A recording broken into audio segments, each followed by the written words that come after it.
in the hills above Glendale. Yep. Looks like it's all come to a stop. There's the pickup right over the roof line there. You see the door of the driver's door of the CHP unit is open. So right now what they're doing is they're very loudly, either through the PA system coming off the grill of the police cruiser, or just verbally yelling for the person inside to open the door, usually from the outside. They want them to use the outside handle. Door is open. And then they're going to be asking that person to get out hands first with their hands up. There are 2 CHP units there. There are 3 officers, all with guns drawn. There are 3 units there, I should say. All right, this is perhaps the most dangerous aspect of the pursuit for those officers involved. So we're going to pull the camera out a little bit and let you know that this originally came in as some sort of medical emergency, a call for a medical emergency. And when the officers showed up, this guy in the pickup truck took off, now wanted for a failure to yield, but he has pulled over in this neighborhood in Glendale Park, and the officers are right there. They've got their guns aimed at him, so hopefully he'll do the right thing and cooperate. Interesting that the call would be a medical emergency coming in. It'd be interesting to hear how that came in. There was also a question about whether or not there might have been a language barrier in trying to communicate with the person in the pickup. It's kind of a tough area here because you see, the officers who have their guns drawn are not just worried about who is in the truck or what may be in the truck, but the background, in other words, to the right of that truck. That's where the officers have to be concerned about, because if they were to have to use their weapons, they have to worry about where those bullets could land. And those are homes on the other side of that truck. Interesting area for that person to drive. Right, so if you're watching this and you say, hey, that's my neighborhood, this is going on right outside, maybe you hear the helicopters overhead, do not go outside right now. In fact, stay inside, get away from the windows and doors. This is live television. We don't know what's going to happen right now. All we know is that there's somebody in that pickup truck who wanted to get away from law enforcement. This is the end of the pursuit. Looks like officers are making their move around that car. Again, they will use that door as protection. They don't know if the person inside that pickup truck has a weapon or not, but they do know at this point he's not cooperating, because by this time they would have already told him to get out of the vehicle. 1 officer, now 2 moving up slowly. I think they're worried that the person's incapacitated, may not have been able to get out of the car. Maybe that person needs help more than is... Oh, he's taking off. Shut the door and just took off. It looked like that officer on the left was using a rifle with the yellow on it. That signifies a less than lethal weapon. But boy, he is squeezing through the streets right there to force that other guy out of the way. Yeah. Okay, so a very dangerous situation. Obviously not complying with the officer's orders to come out of the truck with his hands up. And he's back on the roads again, so things have changed. Those officers are going to be back in their cars and they'll be right after him.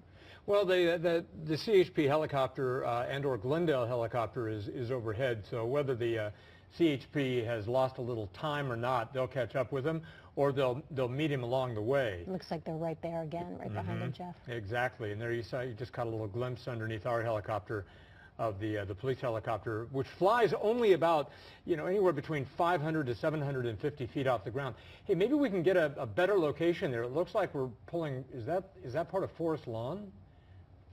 No, it looks like it could be on the left side there, right? Yeah, so it'd be interesting. Oh, very close to that blue car. These are narrow streets, and these people have no idea what's coming at them. But again, we get a look in inside the cab of that truck, just a little peek there, and we see it looks like just one person in the vehicle as far as we can tell. Now, if you're just joining us, we're only about maybe 10 minutes into a pursuit of that gray pickup that pulled over in the Glendale Park area. Left the door open, almost as if the person needed help.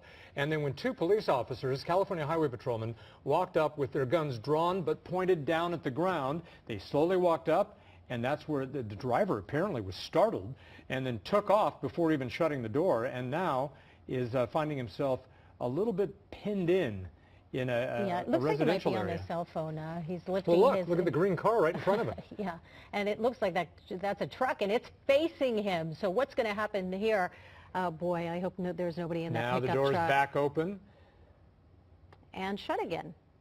This guy doesn't know what he wants to do, but obviously the person in that green truck is not moving. He's going to try and squeeze through there. Oh.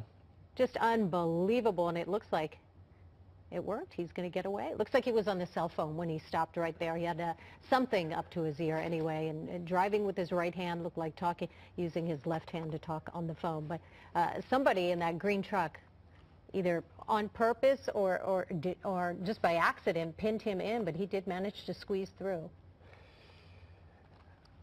All right, according to the California Highway Patrol, new information we're getting is that the driver himself called 911 and said he needed medical attention and has been on the phone with 911 the whole time. So technically they're saying it's not a pursuit.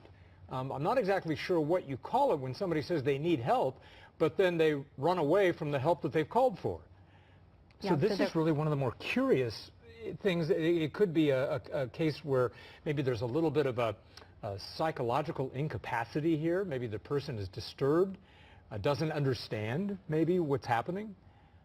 And in this case, CHP officers will tell you that oftentimes the person in that, is that green truck following him? That's a roto, well, forgive me for using it, it's a plumbing truck. I think I saw Reuter on the side. So this is the truck that had he's angry at him. Look, he's waving his arm out the driver door. Or perhaps somebody who knows him, saying, hey, you just hit my truck, because he did scrape it when he went by. So I think the guy in the commercial vehicle there is probably upset that he's going to have to tell his boss that he got into an accident, so he wants to pull this guy over. But I don't think he realizes. Would you see the officers behind you and think, hey, let them handle it? I'm not going after this guy. And now we've got another car in front of him, so we'll see what happens there. But they're driving very slow. This is a residential area. These are very narrow streets, hard to squeak by, but he's managed to do it on at least 2 or 3 occasions. So you were talking, Jeff, about the medical call, and often CHP officers will tell you that the person sometimes doesn't know what they want to do. They're just trying to make up their mind on how they're going to end this, and maybe making some phone calls to say, I'm in trouble. Let me try and figure this out. But as you said, that he's just kind of gingerly walking into a home. Looked like he might have something in his right hand. Well, doesn't look like he's all that concerned or in a hurry. I'm trying to figure out if he might be familiar with this area, that if perhaps that's somebody's home that he knows. But he seems to, here comes the green truck again, and we don't know who's in that truck, or if they're just going to continue on. Maybe they're just trying to, at this point, get out of the area. But again, we've got not a suspect. This is a person who made a medical call to 911, said they needed some sort of medical attention, and then CHP got involved. And this is where we stand right now. This is at Water Village after going on the 210, the 2 freeway into the Glassell Park area. Now he's out of the vehicle. He was in that gray truck you see right there on the left side of your screen. Got out. He's in dark colored shirt and shorts and just kind of walked into the house. And officers right there as well. We'll see how this one ends. The green truck has stopped. The guy, the green truck with the guy with the green shirt. I think he's probably either called police or called his boss and said, hey, I'm outside this guy's house. He scraped my car up, which is the least of the concerns. It's also interesting, Sandra, as you had said, the CHP was right behind him and made the decision to pull back, because they'd be there now if they wanted to. Right. We already know it's a medical emergency, but we're not sure what it is. So he didn't look like he was injured in any way, so perhaps this is something to do with mental health. Is that people I see on that roof on the right side of the screen, the bottom right? It looks like somebody up on the roof. Oh, I see what you're saying. Yeah, right above the blue banner. Probably not a good idea, because we don't know what the situation is right now. We only know that somebody who didn't want anything to do with the police out of their vehicle and somehow hiding out in this neighborhood. Yeah. Guy in the green shirt. He's saying he's right there. He's right there. Yeah, and the CHP is saying, yeah, we know. Probably saying, all right, sir, why don't you get back in your car and let us go ahead and figure this out. Obviously, they don't think this is an extremely dangerous situation, because otherwise they would get that guy out of the way, and he's just casually walking around as well. So this is one of those situations where, the CHP will tell you anytime they get involved in something like this, they really don't know what could transpire. It's easy for us to say, all right, it was just a guy who needs medical attention. Maybe there's no problem here, but you don't really know what this person is going to do when they won't stop for police. And boy, that's a mighty big house if that's a single-family dwelling. I don't know, or I don't know if it's an apartment building, but he walked in through that gate and then appeared to just kind of disappear down the steps there. See how that's that goes downstairs. Right, right. Right there. Went past the trash can. So now they have to decide, all right, do we walk in and knock on the door not knowing if this guy is either a danger to himself or to us? At this point...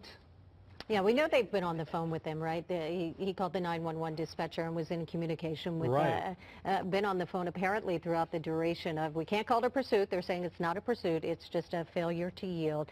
So hopefully they'll communicate with him. Sometimes they'll bring in the dogs, the canine units, and try and get him out that way. Other times they will use their negotiators and they'll bring somebody out either on the phone or directly to the scene and try to talk them out, make sure nobody gets hurt, including the person that they've been following. Wish we could tell you more about this, guys. We're trying to figure it out as well. We can tell you that he's in Atwater Village. He's on the corner of Weldon and Drew was the last location that we got. Which is just north of Fletcher. Fletcher's a very popular cut-through between the 2 and the 5 if you want to get into Los Feliz. And at this point, only one California highway. The woman you see there next to the silver car probably talking to the officer and maybe saying, yes, I know this guy, or whether or not she does, trying to get some information to the police.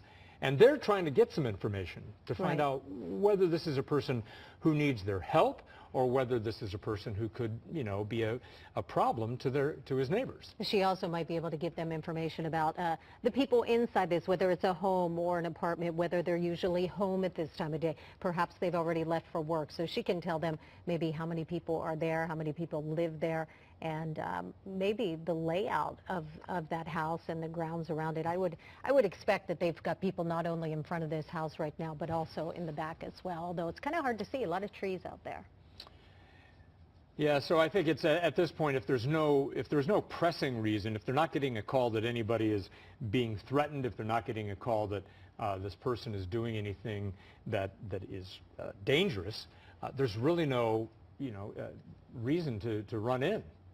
All right, so we've got a little bit of a standoff situation here in Atwater Village. This is Weldon and Drew, where a person who was being followed by CHP is now out of the vehicle. If you've been watching on CBS 2, we're going to send you back to regular programming right now. And we will stay with you on KCAL.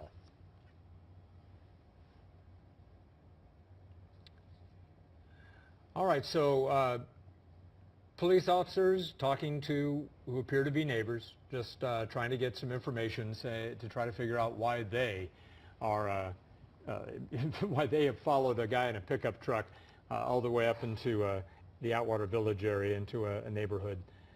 And this, we're trying to remember, it started actually kind of in the same area. It didn't really leave the area of the 5 and the 2, and it would be interesting to understand why this man called 911 to begin with.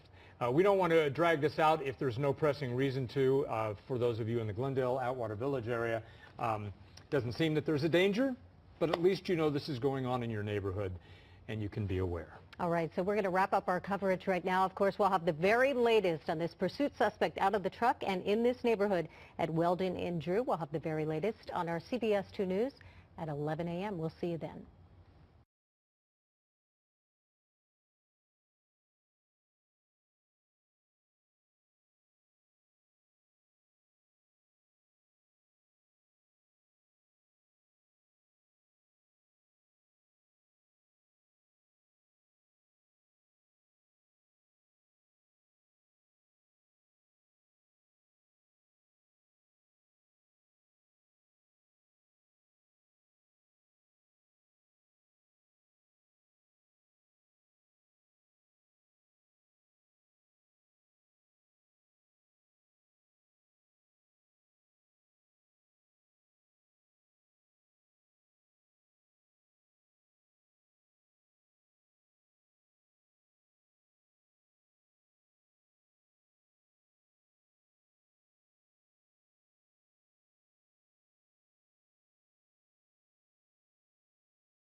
folks as he drives down Reseda Boulevard.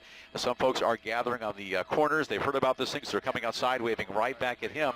Fortunately, it's going along at very slow speed, so it's not exactly a danger to the community right now. If he makes a little bit of a turn, LAPD officers, I'll show you their proximity to the car right now. We'll open up the shot for you just a bit. They're in prime position. If they see that guy try to make a turn, they can move right in. These pit maneuvers work very well at or under 35 miles per hour, where a cruiser will come up with their push bar, and they'll approach the rear quarter panel of the vehicle as he goes into that turn and try to spin him out of control. Yeah, Bill, very odd pursuit. This is one of the stranger ones we've seen. And you're right, it could be a media stunt, but we just don't know. But it seems like he's at least following some of the rules of the road. Well, he's going way under the speed limit, but true. yeah, granted, this one is far less dangerous than other pursuits that we have seen. And it does beg the question, does this person have some weird objective here, or is he unstable? or something in between. You know, it does bring to mind, remember that stunt on one of our major freeways, I think it was the 405 even, when that rock band got out and did a quick concert on the freeway, on their bus, and stopped traffic, and they thought it was a great idea. Clearly nobody else did, and they were arrested eventually. I can't recall if they served some time for that, but they definitely got in a lot of trouble. 101 near Sunset is where that happened, I'm being told by Joe. In our ear. And he could have gotten on the freeway. Thank goodness he chose to just stay on these surface streets and continue the slow. Good shot of his sign right there. It says Victory Parade, and as we've been watching him, and he's waving to people, but with a victory sign, saying hello to anybody who will give him attention. It's you know, when somebody has this objective, you wonder when do they decide to start it. I'm going to begin at so-and-so place. I'm going to go for so-and-so long, and then just keep on going. His top is down, so clearly he wants to be seen. And trying to talk to people and you know, wave to people on the street. And he passed an intersection and waved at another police car that was waiting at the intersection as well.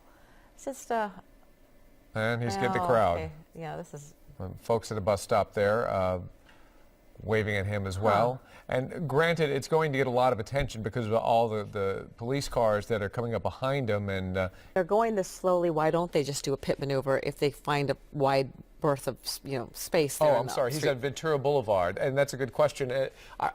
I could only guess, Ellen, because there are certain protocols. Pit maneuvers are very dangerous because it throws a number of vehicles basically not out of control, but the police officer's car is going to swerve, his car is going to swerve. He also has the top down, which could make it exceptionally dangerous in case the car tips over. Plus, he's barely moving. Yeah. If they tried the pit maneuver and he's only going 2 or 3 miles an hour, it would take him 1 or 2 feet to stop.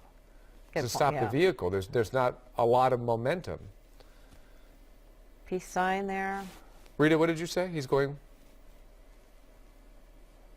Oh, that's the intersection. Louise, so that's Ventura Boulevard and Louise, still in Encino, I believe. And there he is with the victory sign. With any luck, he doesn't have a tank full of gas, because this could go on for hours at this rate of speed. Well, it could be. Yeah. Yeah. It is interesting, to say the least, trying to get to the bottom of what we're seeing here and why he's doing it. Clearly nobody else is in the car with him. We don't know a whole lot about this person. Perhaps the police do, because as Bill Thomas pointed out, the police have received some phone calls from people who know him. We didn't see them earlier, but now they're starting to block traffic and break traffic from getting on in front of him. Right. And it's almost as if they are organizing a parade. This is the way they typically organize parades. That's what this is very reminiscent of. This is not like any police pursuit that I can recall. I'm at a loss with this one. Well, you wonder why he just didn't wait until the Doodah parade in Pasadena. He could have been just as effective with that. But a lot of people coming out. One gentleman came out off the sidewalk there, tried to talk to him and walk alongside the car as well. And we are in not in Studio City. We'd be where? Sherman Oaks right now. Still Sherman Oaks, yeah. I mean, he's not breaking any speed records here, so he's just literally at a turtle's pace, crossing, we just passed Noble. Yep. Okay, now we come up, obviously, to Van Nuys Boulevard there as he continues down crawling Ventura. up to the red light. Well, now he's got getting the red even light. larger He's crawling crowd up to it. We do have reports that at one point he did run some red lights. But as long as we've been over him, he seems to have stopped for each red light. And there's a red light there, so we'll see what he does. Yeah, it's red right here, and if history is any indication here, he'll continue through. Well, here he is going through the red light. So here we go. Red light, so there's now another he's racking up the traffic infractions as well. But up until now, it kind of seemed like he's been obeying the lights, but that just went out the window, or out the convertible, I guess. Aptly put there.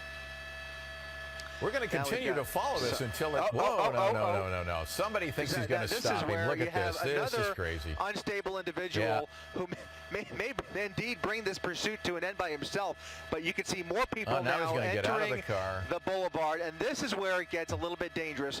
Now you have officers with their guns drawn, and now you have...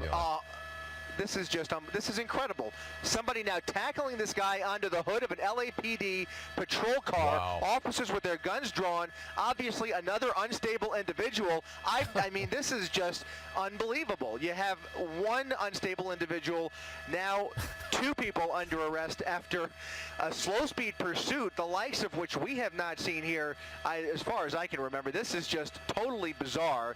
Now 2 people under arrest, one person doing everybody a favor by bringing this pursuit to an end, but not the way anybody would anticipate, and certainly not the way LAPD would encourage for anybody to behave, especially in the middle of Ventura Boulevard traffic. So now you have a little bit of a crowd forming. They're going to try and keep people on the sidewalk. But if we can, I don't know if we're able to roll that tape again. That was incredible to see another clearly unstable individual. Not sure if this is a homeless man, but he appears to be clearly under the influence of something as well. Walking in front of traffic, walking in front of this convertible. You saw the driver in the convertible put his hands up at that point as he was sitting in the driver's seat, and then almost as if that unstable individual in front of the car was making a citizen's arrest, he just tackled him onto the hood of the LAPD cruiser. And Chuck, Carolyn, I'm at a loss for words. This is I haven't seen anything. I'm standing next to Fritz Coleman. I don't know how many of these we've watched, Fritz. I've never seen anything like this.